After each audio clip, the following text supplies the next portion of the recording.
Hey, what's up, amigos? Hope all is well. I'm gonna thought I'd make a video.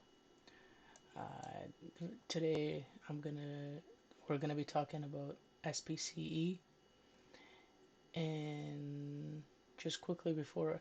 So we're gonna talk about just how to perhaps maybe do a better job at it, at trading it if you got stuck.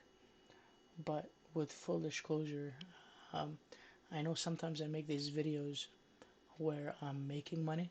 Today I made a decent amount, but know that I do take a lot of losses and sometimes big losses, and it's it's not that I don't want to share,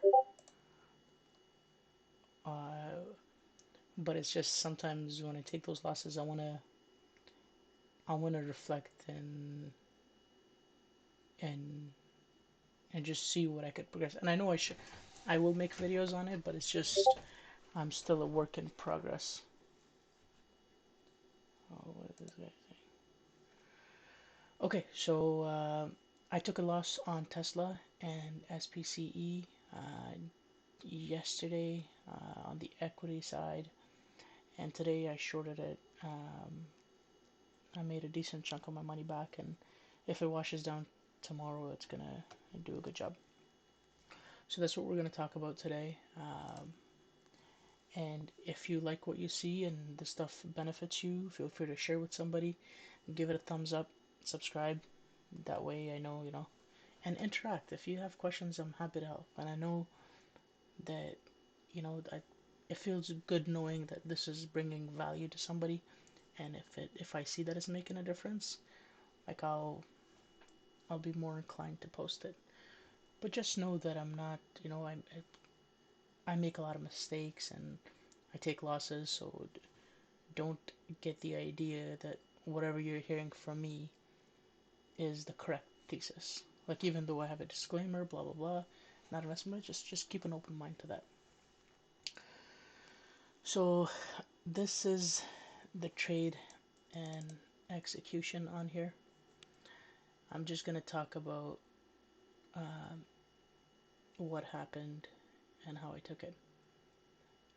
So yesterday I had taken a loss on it, and the level, originally I thought it would have squeezed up. It needed to stay above 38.75, and what happened is 38.75 is the key. Supposedly this was a high relative volume day, and I thought there was some float rotation here. For sure shorts were in here, and I took a loss here yesterday. I cut it.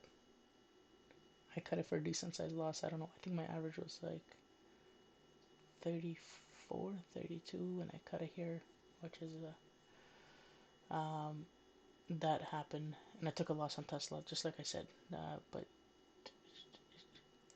anyway, I'm getting sidetracked. That's why the videos go for long. So I was eyeing this level, and ideally, I was seeing how should it have reacted. Above this, if there was a lot of shorts that were stuck, it should have squeezed. So what we see in the morning is it goes above, but then it washes really hard, which gave me an inclination that, there is a possibility that it could just wash out. It could, whatever, some shorts covered and the longs that were in there needed an exit. So I wait until it goes back up. I don't chase. That's a good thing. I think I shorted on the rejection here, I believe. Um, so it goes above, it comes down, which was to me was a good sign that uh, it was a it was a good entry for short. So I short here. Uh, my risk was above these candles. So was my risk good? I was small size. This is the front size. So the way I play these is if I know there's a lot of range, I am going to play it really small. And then once I'm in the money, as you guys will see, I add really heavy. And if you guys have watched my videos in the past, you'll know I love doing that.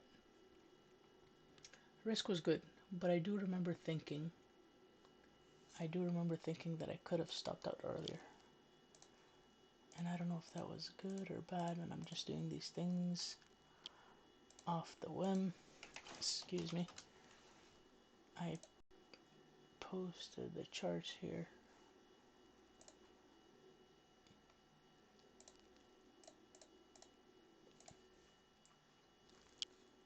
Okay, so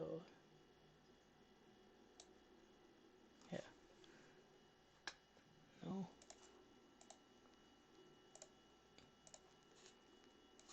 This might be a better. Okay. Okay, so I'm just making some mental notes that I manually stop or hard stop. So one of the things I'm working on is risk management. So I figured above this is good. Entry is good. Um, I think at this point I must have had. I think I must have manually stopped. So I entered here. My risk was here. It was a small size. I either entered on the flush or entered on the way up as it washed, risking that. So I cut it there. And then here I was thinking about shorting it, but the problem, so I did a good job here. I'm just making notes for myself.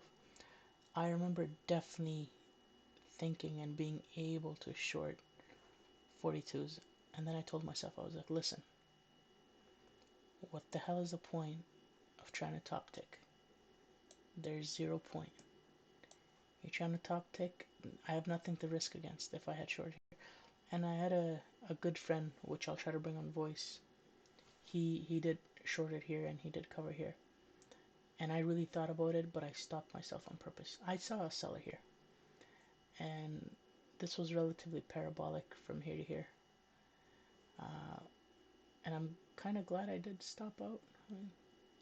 I didn't short here because technically, after I took the big loss upon reflection, I was like, always look to the left to determine the right. This, I guess you could say, I picked up from Nate, who picked up from one of the offshore hunter. What was this one? Sure, which is a very cool concept, and it's one of the mistakes that I was making. I was always in small caps. I was always like, you gotta find the top to a certain extent, but with a small size. But because I took a loss, I was more cautious, and I was like, you know what, always have something there. So I shorted, I think so it says 30, 41, 90. I was short the same size here, which is a small. Because I'm brown and I'm cheap, I only locate a small amount, and because if I have the shares, I'll just use it. So I shorted small, and then once it got the big wick, I used add to winner. This is what I mention all the time. And then I went like 5 times heavier short. So here I went 41.90. I think my risk was above this candle or that candle, which, if we look, was 42.20. I remember 42.26. I had to put a hard stop there. And then it bounces back into the 5 minute, into that, and then I went, I added 5 times as much heavier. And again, at this point, this is what I call uncomfortable size, and I had a break-even risk. Oh, by the way, you guys are gonna notice hopefully the quality is better too. Shout out to the guy.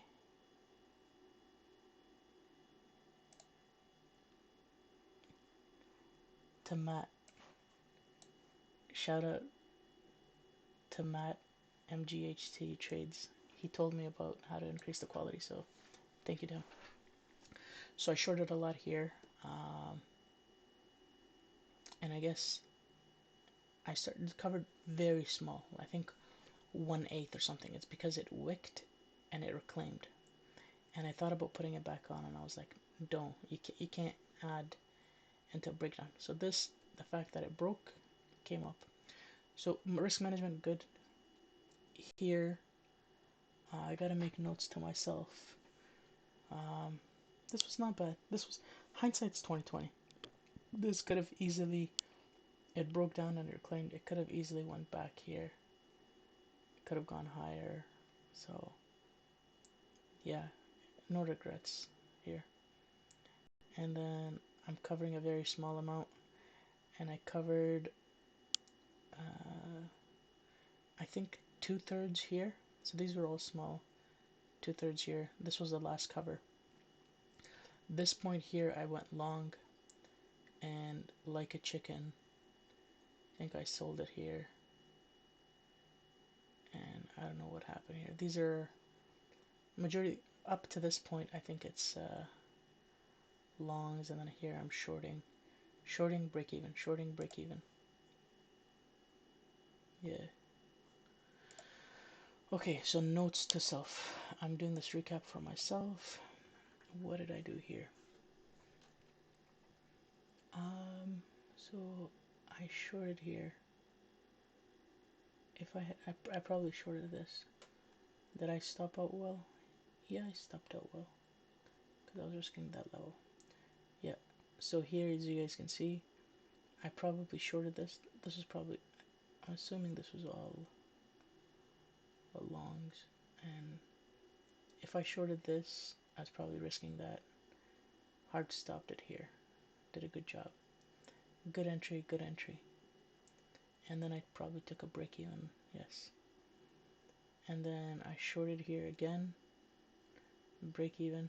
That's the beautiful thing about break evens. So it went into the money, and then I was like, break even. I short small, and then I add to a winner. And then here, I shorted. It washed down probably, and then I had a break even stop. Stopped out break even. And then shorted here, stopped out or covered here. Yep, this is all coverage, and then break even for this. Here I was very small size. I was 1/5, because I thought it could push. There's a red to green line here, and I thought it could push to 38s and potentially even to 40. So let's look at that here.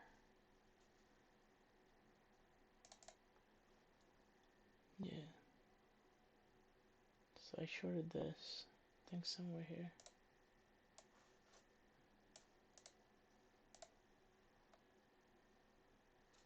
Here. I shorted this, very small, and then I thought, yeah, I was correct. And then I covered here. Okay.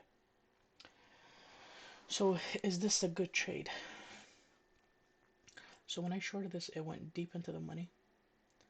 I didn't cover because, oh, I know what I did. I know what I did. Okay. Yeah, this was a good trade. Good trade in the sense that it was a break-even trade, but it uh, it was a good job. Yeah. So quickly gonna explain. Shorted here, it went down. I didn't want to take. I don't like taking small profits. If I have big vision play, I'd rather cover it. So this must have been the break even. Must have had break even here somehow. So the second entry is always heavier. So and then stopped out break even, and then I re-shorted this area here,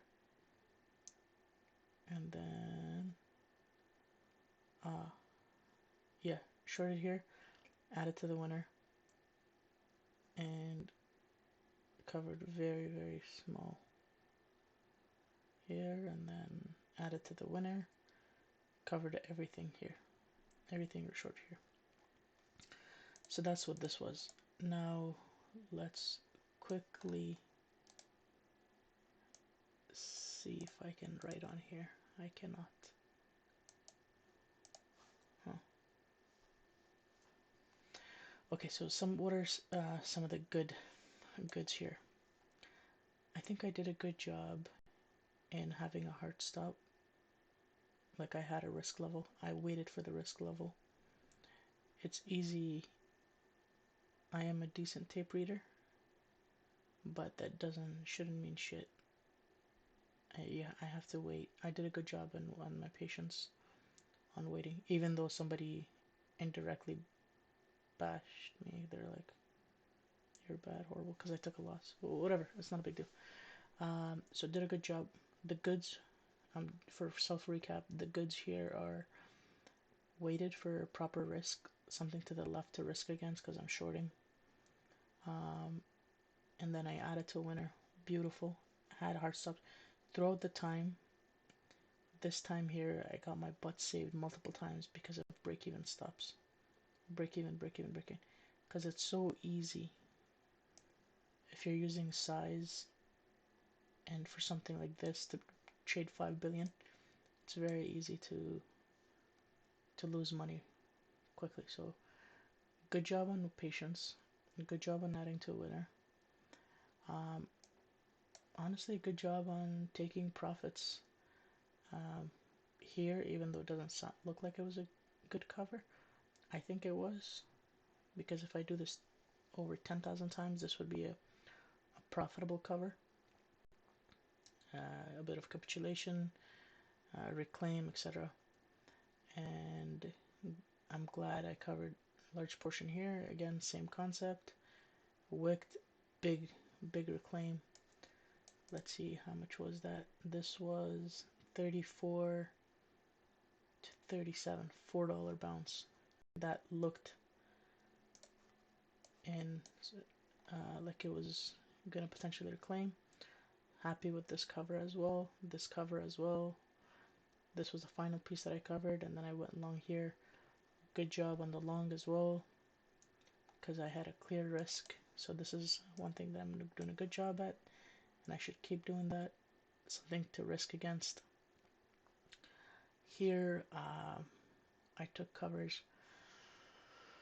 The question becomes, did I long here? I don't know, but I should have, because as I know, if this is a bounce level, I mean, it's hard to say that I was going to bounce, but okay, another thing to note is they saved it, and then they push it to SSR, and then they pushed it higher. So that's the other thing that you guys should keep in mind. When that happens, it's very controlled. There's the Morgan Stanley, whoever they are. Morgan Stanley there's a market maker that this is very controlled. So this was really neat. They saved it SSR, put it on SSR, and then pushed it higher. So in that sense, I should have bought more. I think I did. I think this is another to the long. I hope it is. Well, this is definitely a long because that's short. It's either short, sell, or this is long. So I did a good job there.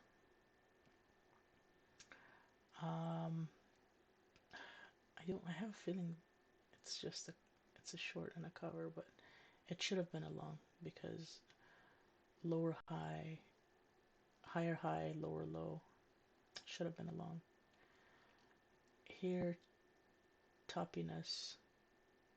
So what else I did good? Yeah, break-even stuff is glad. This is lucky covers. Yeah, good job adding to winners. Okay. So the things that I need to improve on in my head seems like it could be here. So, I think this was a short and a cover, so maybe reduce the FOMO. So how do we reduce the FOMO? Yeah, I think this was short and this was a cover. So put a bit of the entry at the top, So note to self, if you're seeing wicks here, put short entries near the top to reduce FOMO, because when I have an order there, it's good. But always have a risk level. and have the risk level typed up. So that's an improvement. Even though I'm doing a good job, I don't do it often enough. So that's something I can definitely improve on. Be cognizant that it traded 121 million shares. So, which is roughly equivalent to 5 billion if we say that it traded at 40 bucks or so. So it could technically squeeze tomorrow, but even though they're washing this out. So the improvement here, try to work on better entries. B, now that we're in quote unquote the money, be cognizant of the 1 hour chart. I would think 35, I gotta look at the volume profile, 35, 30s and 34s would definitely be a supply level. 30, yeah, 36 to 38, 35 to 38 would definitely be a supply level if it pushes to that. So work on the 1 hour chart. Add to winner. Have entries near where it would wick, because this is definitely a name. And has it been wicking? Yes. So this is a quote unquote manipulated stock, where just like relatively like small caps, it pushes further than extended, washes further than extended, and it wicks. And you can see that we could see that here, and I did a really good job here. This is what I should be doing. I mean, wait for the tape to confirm, but it pushed above, and I knew this was a liquidity event, so shorted, added to winner. So try to keep mind of that, because we'd see that here too. We see that here as well. So they're smart. They get people both way. I bet a bunch of longs got here and they stuffed the crap out of the longs. And they just bought a lot here too. So,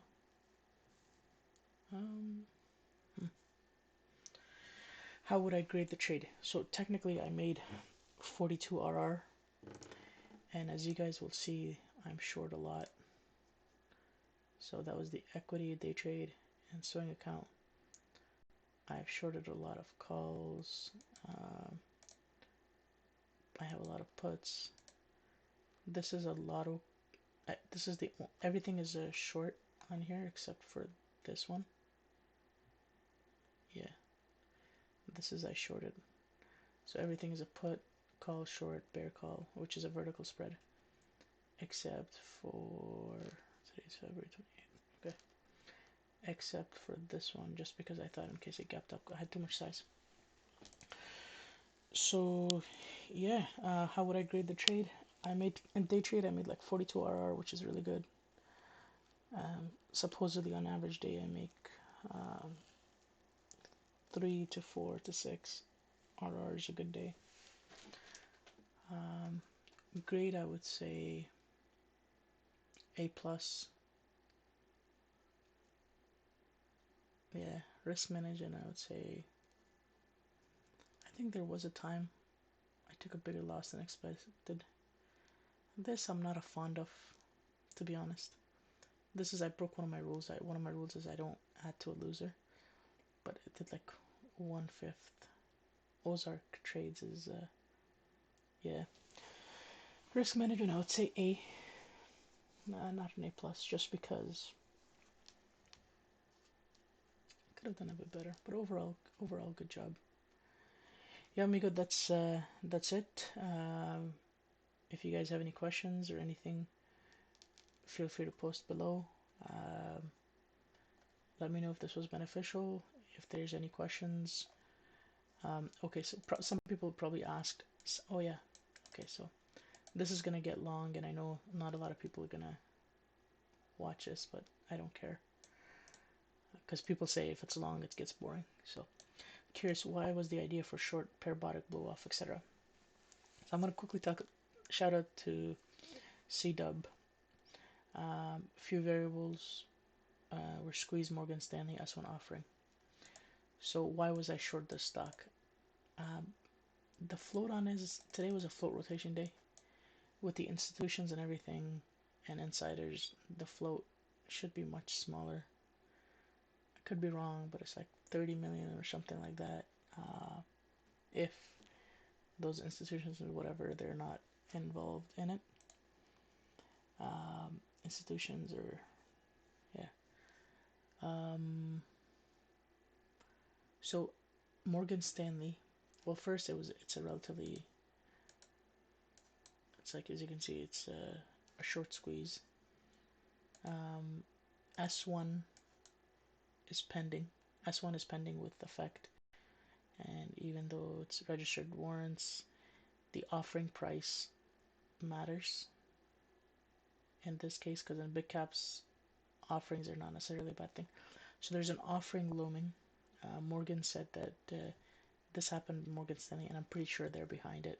They're shorting the stock as well. They should probably short it here, squeeze and reshort it. They put a $22 price target on it, or reiterated it, and said it's extended and offering. And yeah, that's it. And I think, I may be wrong, but I think this whole thing started with Tesla wanting to IPO with the SpaceX. And as we know, Tesla just went.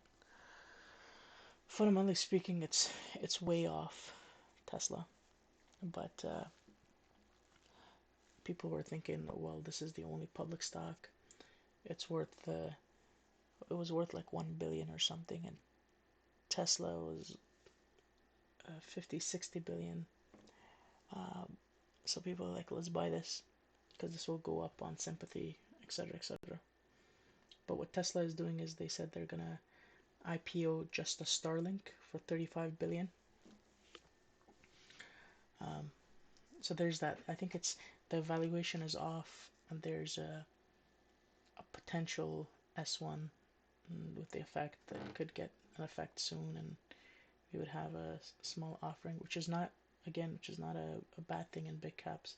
It just depends on the pricing, and then the Morgan Stanley rate. So those are the reasons why I was short. And if you made it this far, that means you enjoyed the video. It was beneficial, so feel free to subscribe, give it a like, and I appreciate you guys. Thank you. Comment below if you have questions. I'm always happy to answer. Have a wonderful day, amigos. Take care. Happy trading.